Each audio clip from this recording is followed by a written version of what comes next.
Bom dia, queridos, paz seja convosco. Eu vou usar o latão, porque ele tem mais espaço, né? Hoje a gente vai ministrar ceia. E vai evitar de eu derrubar as coisas aqui. Gostaria que você abrisse a palavra de Deus em Êxodo, lá no comecinho da Bíblia.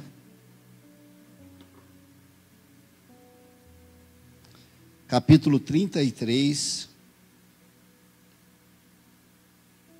Nós vamos ler 2 versículos, ou parte de 2 versículos.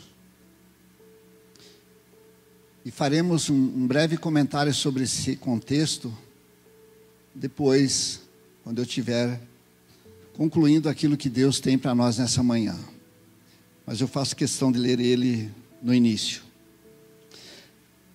Capítulo 33 de Êxodo, versículo 2 diz assim: Eu mandarei um anjo para guiar você e expulsarei os cananeus, os amorreus, os heteus, os perizeus, os aveus e os jebuseus. Acabei lendo todo o versículo, né? Só queria ler só o início, né? E o versículo 15 agora do mesmo capítulo. Então Moisés respondeu: Se não fores com o teu povo, não nos faça sair desse lugar. Amém, queridos? Como eu disse, eu vou fazer menção desse contexto rapidinho no final, para você entender em que momento da história Moisés disse o que disse para Deus. Mas eu quero falar nessa manhã, que está relacionado a esse versículo, é sobre a presença. A presença de Deus. Ela está ou não está entre nós, na sua vida, na sua casa. Não tem meio termo, né? A gente sabe que toda a história bíblica, tanto do Antigo quanto no Novo Testamento, sempre aconteceu com a presença de Deus. Não tem como existir um ministério, uma igreja, uma vida cristã sem a presença. E eu repito, né?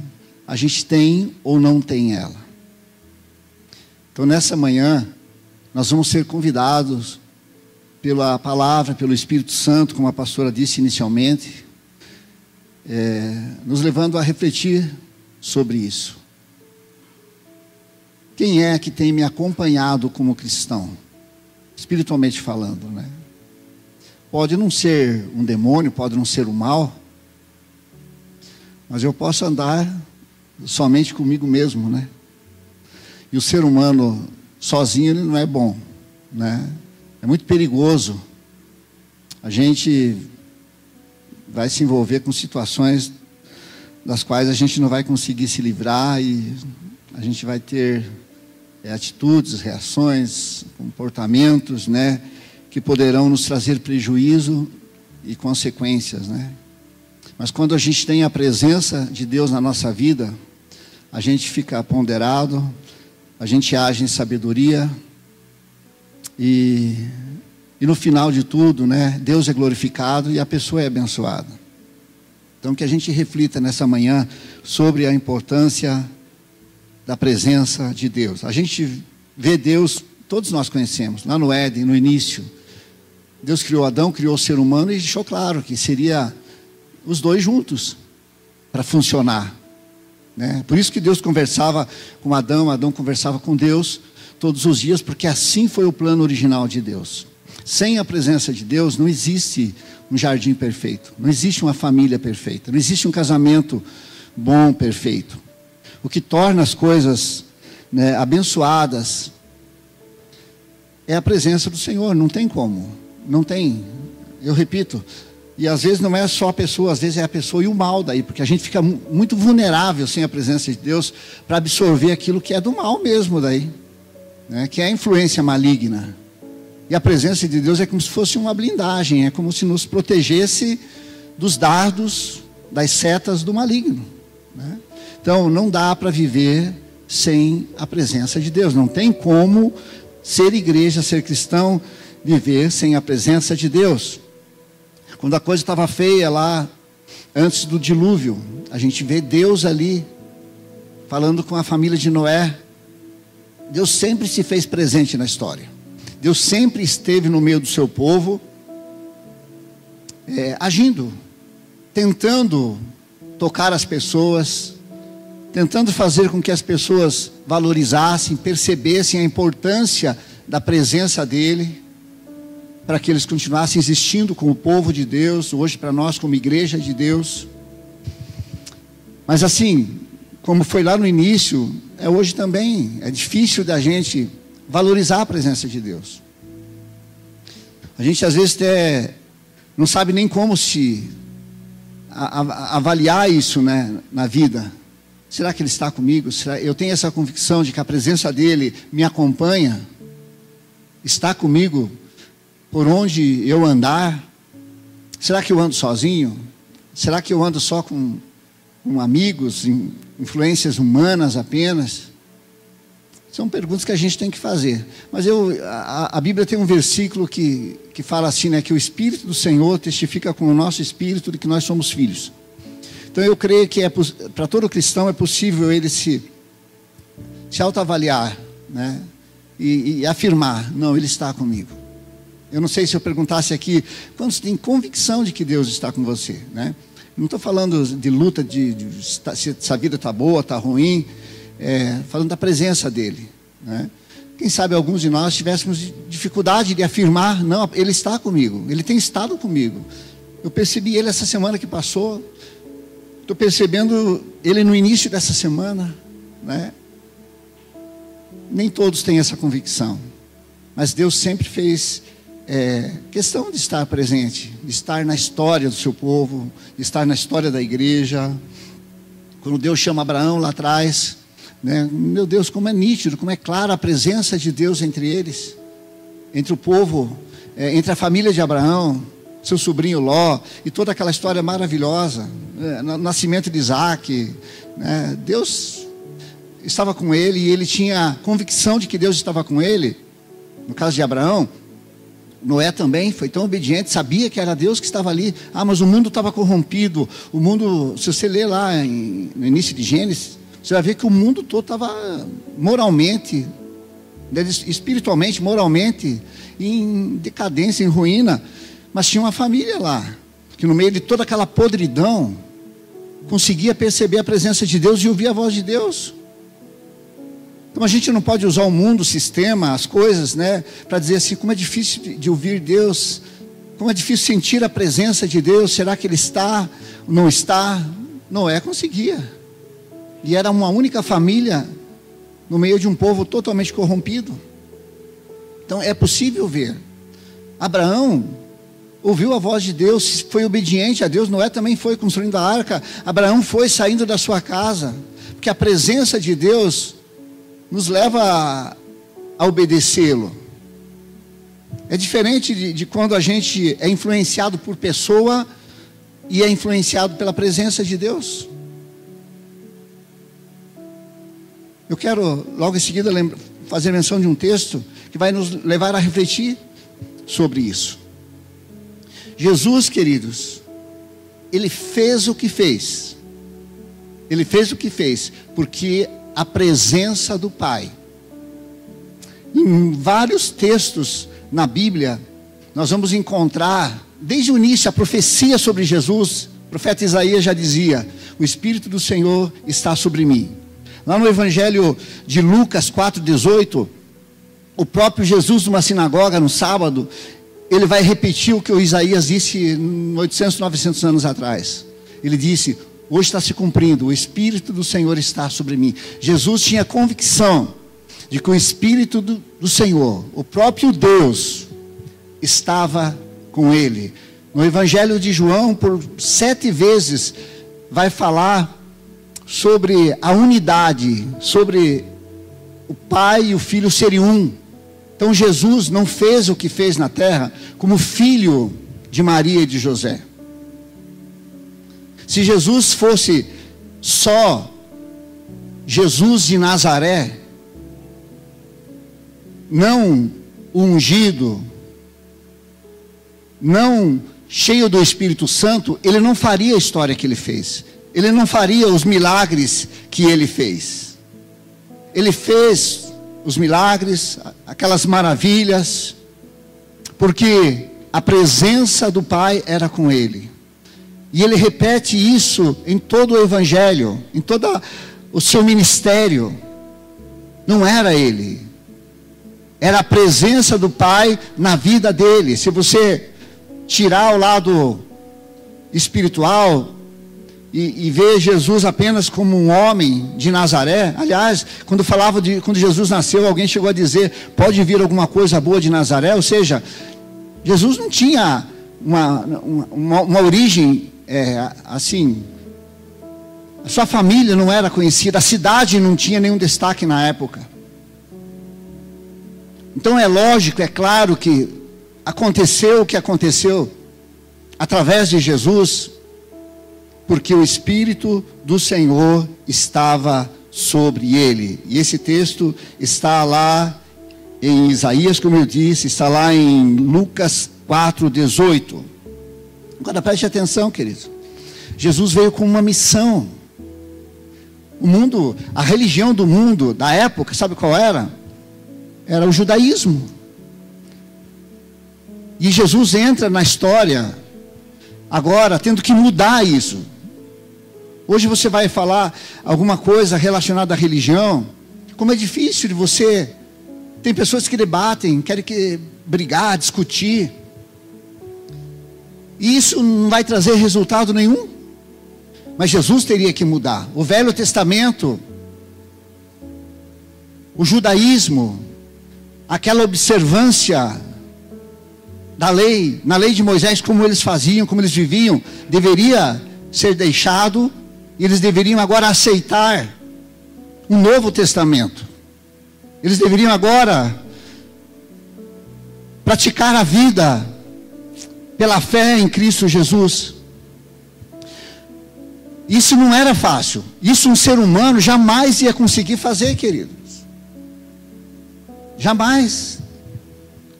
E Jesus consegue em 3 anos convencer 12 homens a segui-lo, a aceitar esse desafio, a abandonarem a sua prática religiosa. Ele convenceu pessoas a abandonarem as suas redes em 3 anos. Você vai dizer, mas Jesus ele era bom então de fala, ele era alguém que quando falava, e realmente a gente vai encontrar na Bíblia alguém dizendo, né, nossa, ele fala com autoridade, ele fala com poder. Mas não era da natureza humana de Jesus, filho de José e Maria. Era a presença do Pai, era a presença do Espírito Santo na vida de Jesus, que ao falar o que falava, que ao anunciar um novo tempo, um novo testamento que se cumpriria com a sua morte e ressurreição, levaria as pessoas a receberem aquela palavra como verdade. As pessoas não eram convencidas pela eloquência de Jesus. Jesus nem era um teólogo, alguém que dominava essa questão, mas a presença do Pai estava na vida dele. E a presença do Senhor na vida de Jesus fez com que ele levasse as pessoas a entender o seguinte: o caminho é estreito. Imagine como um ser humano vai convencer alguém a seguir alguma coisa dizendo que o caminho é estreito, que vai ser necessário renúncias,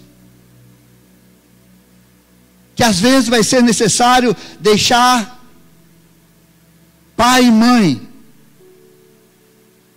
que às vezes vai ser necessário ter uma atitude de amar um inimigo, por exemplo. Jesus ensinou essas coisas. Como que as pessoas aceitavam isso?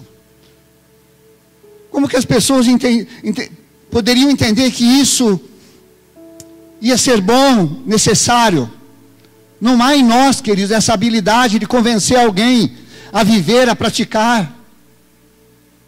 Uma coisa é o Espírito Santo, é a presença de Deus falando no meu ouvido em algum momento, a sós, ou num culto, seja como for, dizendo: o caminho é estreito, mas há uma recompensa no final para quem andar nele. Outra coisa é um ser humano tentando me convencer a entrar no caminho estreito. Uma coisa é uma pessoa falando, tentando, e outra coisa é Deus falando, o Espírito Santo falando, a palavra de Deus falando. Então, queridos, eu estou dizendo isso porque às vezes nós queremos mudar ambientes, nós queremos mudar a vida de pessoas, nós queremos que famílias sejam abençoadas, que casamentos sejam restaurados, que pessoas larguem de práticas pecaminosas, se convertam ao Senhor Jesus. E eu vou dizer que isso é plenamente possível acontecer, desde que nós estejamos convictos de que a presença do Senhor está na nossa vida. Porque se a presença de Deus está na nossa vida, não vai ser pelo esboço, não vai ser por aquilo que eu elaborei e criei. Vai ser porque a presença dele vai estar comigo. Seja no pouco falar ou no muito falar, as pessoas irão entender, irão se quebrantar, irão reconhecer ele como Senhor e Salvador, irão receber o seu Evangelho como ele é. Mas se eu for na carne, se eu for baseado só em conhecimento teológico, isso pode gerar uma discussão, uma confusão, a pessoa pode interpretar errado. Eles cantaram como Zaqueu, eu falei: canta essa música, porque eu quero fazer menção dela, desse texto, se referindo à presença do Senhor. No capítulo 19, do versículo 5 ao 10, fala dessa passagem. Zaqueu era um chefe, vai dizer nesse texto, capítulo 19, do 5 ao 10, que Zaqueu era um chefe dos publicanos. Era um homem que não tinha problema de ordem social, nem financeira. Mas esse homem tinha um vazio dentro dele. Às vezes a gente olha para pessoas e diz assim: nossa, aquela pessoa não tem problema, aquela pessoa não tem dificuldade, olha a casa dela, olha o carro dela, olha a estabilidade dela. Todos têm carência, todos têm necessidades de Deus, queridos.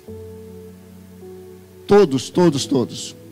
Não olhe uma pessoa bem-sucedida na vida achando que ela não tem necessidades, que ela não precisa de Deus. Ela precisa tanto quanto um pobre.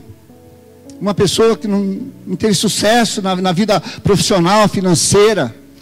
Todos precisam de Jesus. Todos precisam da presença. Então o Zaqueu,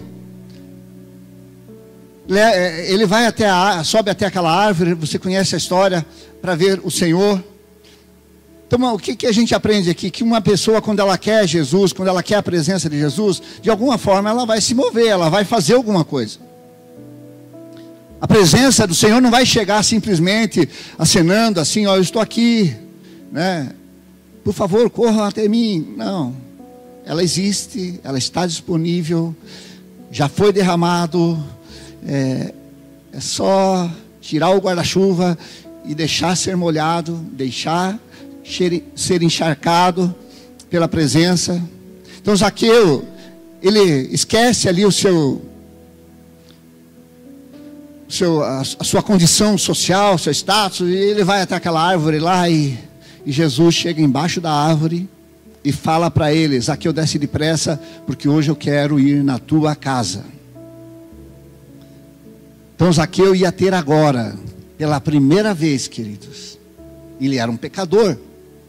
Ele era alguém cheio de problema. Ele roubava, ele fazia coisa que não deveria fazer com aquele serviço público dele lá. E quando Jesus disse que convinha ir na casa dele, a Bíblia diz que ele desceu depressa e recebeu com alegria. Com alegria. Percebe-se que a presença de Deus não vai, a gente não vai ter ela se a gente não desejar ela, se a gente não buscar ela. E quando a gente tiver a oportunidade, a gente deve receber ela com alegria, com alegria. Entra na minha casa, entra na minha vida. Agora deixa eu dizer algo sobre a presença. Agora a presença está dentro da casa de Zaqueu. Zaqueu é um pecador. Zaqueu era um homem que era desonesto no seu trabalho.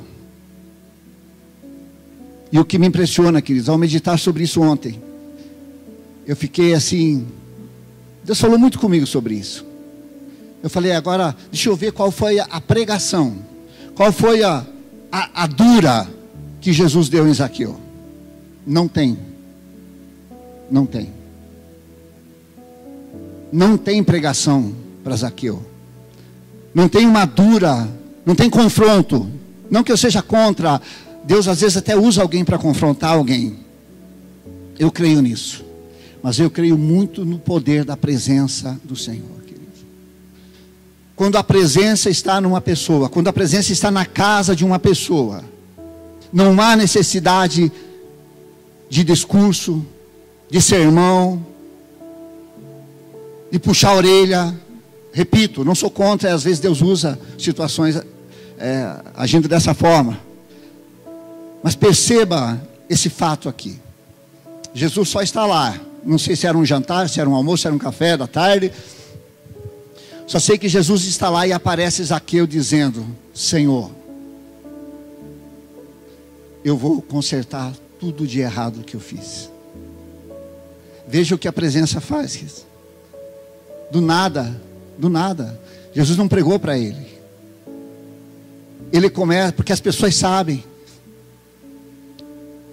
Aparece, é como se abrisse uma tela diante da pessoa, e a pessoa começa a dizer: nossa, eu preciso melhorar aqui, eu preciso acertar isso, preciso consertar esses erros que eu cometi. Eu vou procurar as pessoas com quem eu errei, eu vou devolver para elas o que eu roubei. É isso que Zaqueu está falando ali. Mas eu repito, Jesus pregou para ele? Jesus não pregou para ele. Essa obra, queridos, que acontece dessa forma na nossa vida, são as mais maravilhosas, são as mais poderosas, porque é o próprio Deus nos levando a refletir, é a própria presença nos convencendo do pecado, do erro, e nos levando a restituir, a consertar da melhor forma possível, quando é possível, que às vezes não tem nem como se consertar alguma coisa no sentido de restituição, mas até onde dá para ir a gente deve ir, e o Espírito Santo nos leva a fazer isso. O que Jesus vai dizer no final? Hoje veio salvação a essa casa. Não tem pregação. No Evangelho de Lucas, no capítulo 7, do 36 ao 39, um outro fato: Jesus está na casa de um fariseu. Preste atenção, a presença de Jesus está na casa de um fariseu que convidou. Esse também convidou. Ele convidou porque ele tinha uma influência social na cidade. Então ele queria que Jesus estava bem conhecido lá, fosse na casa dele. Ele chega lá, recebem ele como um judeu qualquer, como uma pessoa qualquer. E aí uma prostituta, uma pecadora, fica sabendo que Jesus está naquela casa. Ela entra lá dentro daquela casa. Ela pega um vidro de perfume, ela derrama esse perfume, ela chora nos pés de Jesus, seca os cabelos de Jesus com seus cabelos. É aquela cena maravilhosa. Beija os pés de Jesus. Ela também não recebe nenhuma pregação. Ela só procurou, e ela só está ali com a presença dele, dentro da casa desse fariseu. Se veja como a presença de Deus nos constrange, queridos. Como a presença de Deus nos derruba, né? Ela faz a gente reconhecer. Essa mulher não recebeu pregação nenhuma. Ela só se aproximou, ela teve interesse também, como Zaqueu teve de ir até a árvore. Essa mulher foi até a casa desse homem. Não era convidada, não era nem aceita lá, nem nome aparece. E no final, queridos, Jesus se alegra com o que aconteceu na vida dela. Ela expressa gratidão, ela é purificada, ela é perdoada. Enquanto o fariseu, que tinha a mesma presença dentro da sua própria casa, que tinha um coração duro por causa da sua religião, aquela formalidade toda, continuou com seu coração duro. Inclusive questionou Jesus em abençoar, em perdoar, em permitir que aquela mulher fizesse o que fez por ser uma pecadora. O coração dela estava derramado literalmente ali, sei lá, através das lágrimas, né? Aos pés de Jesus. Enquanto o coração do Simão ali estava duro. Alguém já disse, né? O mesmo sol que amolece a cera endurece o barro, né? E se existe um lugar onde uma pessoa pode ter o coração mais duro ainda, sabia que é no momento onde está a palavra de Deus, onde está a presença de Deus? Porque o coração já está duro e ela diz, ela já sai, a pessoa já é toda armada. Eu sou assim, eu vou continuar assim. Daí ela ouve a palavra, ela sabe que a presença de Deus está ali, e ela se protege e diz, não, eu não concordo, meu coração é assim, vai continuar assim. E o coração realmente fica mais duro ainda. Muita gente, mesmo com a presença de Deus, ela se comporta ao ponto do coração dela ficar mais duro ainda. Só que ambos tiveram a oportunidade. E Jesus tentou convencer esse Simão de que ele estava equivocado. Mas a história, o texto vai dizer que ele não aproveitou.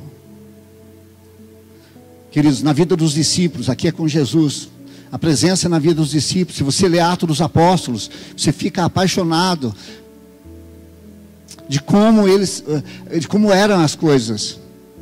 A gente tem a tendência de achar que eles eram bons, que eles eram homens letrados, cultos, inteligentes e tal. Você vai ver lá, eles são chamados até homens sem letra. Isso é que revoltava os líderes da época. Que se fosse alguém preparado lá, eles dizem, não, eles estão arrastando pessoas, eles estão congregando pessoas porque eles são preparados para isso. Não, eles tinham a presença de Deus. Eles tinham a presença. Tem uma passagem na Bíblia que eu acho maravilhosa, está lá no capítulo 10 de Atos, quando Pedro está orando num terraço lá e o Espírito Santo, Deus falando com ele, a presença de Deus lá no terraço. E Deus falando com outro homem lá, com um centurião romano, Cornélio e tal. E Deus fala para ele, Pedro, desce e vai lá. Eu quero que você vá lá na casa de Cornélio. Cornélio, ele era um gentil. Eles não poderiam nem se relacionar, nem ir. Mas Deus estava mudando a história. Deus estava agora trazendo um novo tempo. Agora era o Novo Testamento. Enfim, as coisas eram para mudar. E quando Pedro chega na casa de Cornélio, que leia lá em Atos 10, a partir, acho que do 44. Daí quando Pedro chega lá, a Bíblia vai dizer que Cornélio se ajoelha, adora Pedro. É claro que Pedro reprovou aquela atitude e falou, pode levantar, eu sou um homem igual a você. Mas sabe o que eu entendo ali, queridos? Que esse Cornélio, esse homem, que também desejou a presença de Pedro, representando Deus ali, ele reconhece que Deus, que a presença está com Pedro e cai de joelho na frente de Pedro. E aí ele fala, pode falar o que você tem para falar. E Pedro começa a pregar, falar. De repente, a Bíblia vai dizer, de repente, o Espírito Santo vem sobre Cornélio, sobre a casa de Cornélio, sobre os soldados de Cornélio. A presença do Pai, do Senhor, do Espírito Santo, na vida de Pedro, foi quem fez toda essa obra lá. Pedro nem queria ir.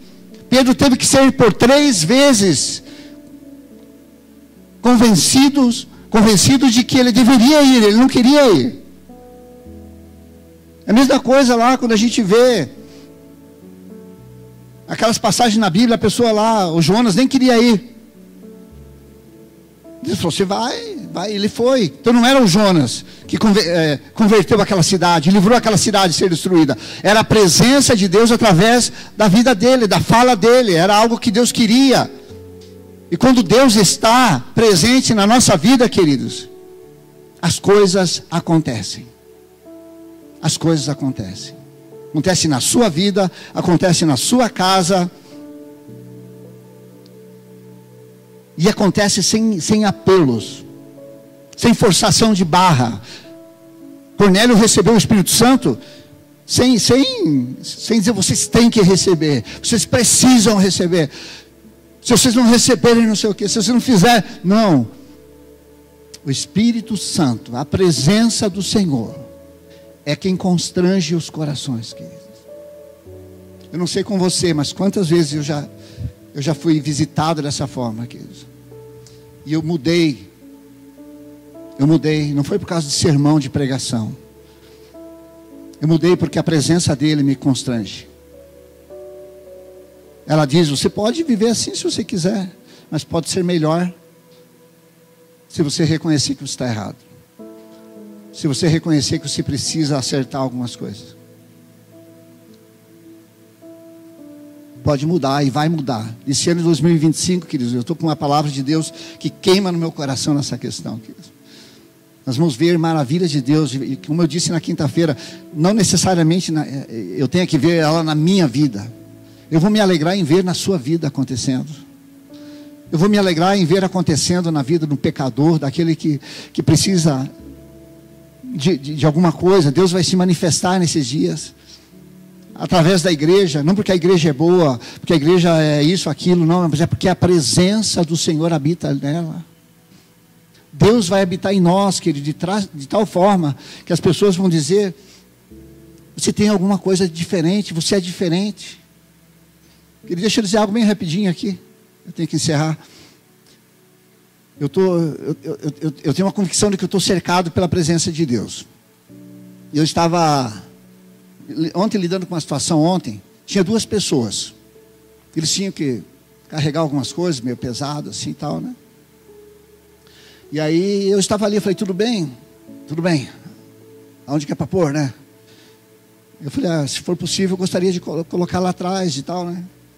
Aí eu olhei para eles assim, eu vi que eles estavam com um semblante duro, né? Não queria nem responder. Eu pensei comigo, falei, eles não devem estar bem, né?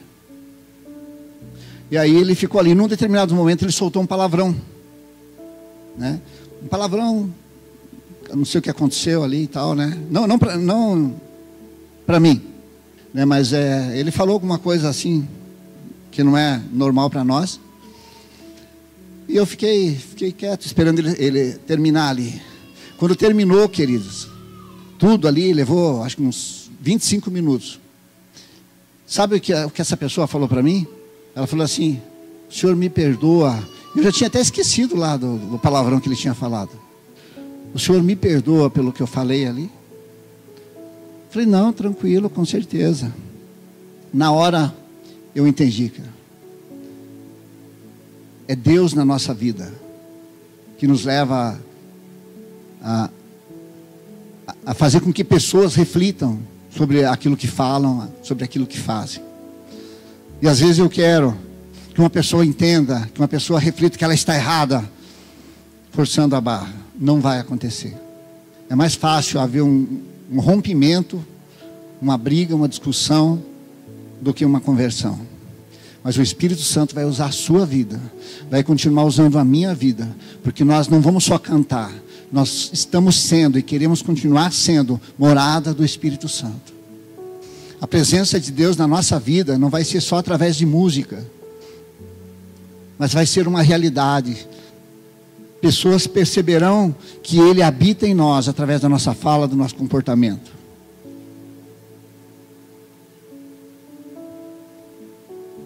Nós vivemos uma época, como igreja, né, onde as pessoas tentam atrair. Eu não sou contra. Eu estaria, né, indo contra mim mesmo, assim, se eu fosse contra, né, porque eu até gosto das coisas bem feitas. Eu gosto de luzes, eu gosto de cores, eu gosto de qualidade, eu gosto de um som bom. Mas assim, eu tenho que ter consciência de que não é isso que convence uma pessoa. Isso pode até atrair uma pessoa, mas o que vai convencer uma pessoa é somente o Espírito Santo. Pode ter uma boa música, pode ter uma boa ministração, pode ter uma boa... tudo. Mas o que vai convencer alguém vai ser a presença de Deus. E que ela não nos falte. Que ela esteja em nós durante esses 11 meses que ainda faltam em 2025. E com a presença dEle, a gente vai ser mais do que vitorioso. Deixa eu dizer o texto lá que eu falei, de Êxodo 33. Sabe onde é que eles estavam? No deserto. O Moisés subiu no monte, o povo se corrompeu lá embaixo, construiu um bezerro de ouro. Deus ficou revoltado, Deus ficou chateado com o que aconteceu. Foram só 40 dias e foi o suficiente para o povo se corromper. Aí o povo tem que tirar as suas joias, tem que tirar as suas ornamentações, eles têm que se humilhar, né? Eles se tocam do que eles fizeram de errado. Tem uma frase de Charles Spurgeon que diz assim: Deus não permite que os cristãos pequem com sucesso. Eles erraram, foram tomados de dor, de sofrimento ali pelo que fizeram. E sabe o que Deus falou para Moisés? Por causa desse acontecimento aí, eu não vou mais com você agora, mas vou mandar um anjo. Lembra o versículo 2 que a gente leu? Vou mandar um anjo para ir na frente, ele vai abrindo o caminho, vai destruindo os amorreus, os jebuseus, os heteus, né? E Moisés no 15 vai dizer assim para Deus. Deus fala: não, tá bom, Moisés, eu vou com você. Daí Moisés fala: se o Senhor não for comigo, se o Senhor não for conosco, não nos faça sair deste lugar. Só que esse lugar não era uma igreja como essa aqui, um ambiente como esse. Esse lugar que ele está falando era um deserto. Ou seja, Moisés preferia ficar ali no deserto com Deus do que ir para a terra prometida só com o anjo de Deus. Você entende? Se a tua presença não for, eu não quero sair desse lugar. Ah, mas eu estou vivendo um deserto, uma luta, uma dificuldade. Então é melhor viver nesse deserto com a presença de Deus do que em qualquer outro lugar sem a presença de Deus ou só com o anjo de Deus. O anjo de Deus é muito pouco para nós. Ele pode nos livrar? Pode. Ele pode vencer os jebuseus, os amorreus? Pode. Mas o que nós devemos almejar e desejar sempre é a presença do Senhor. Amém, querido? Se coloque em pé um instante.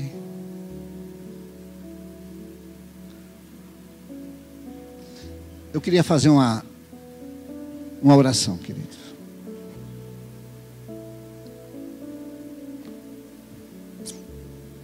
Você pode dizer para mim: pastor, o que eu preciso é isso. E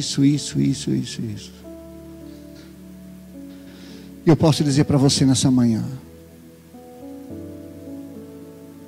talvez o que você precise é da presença do Senhor. É da presença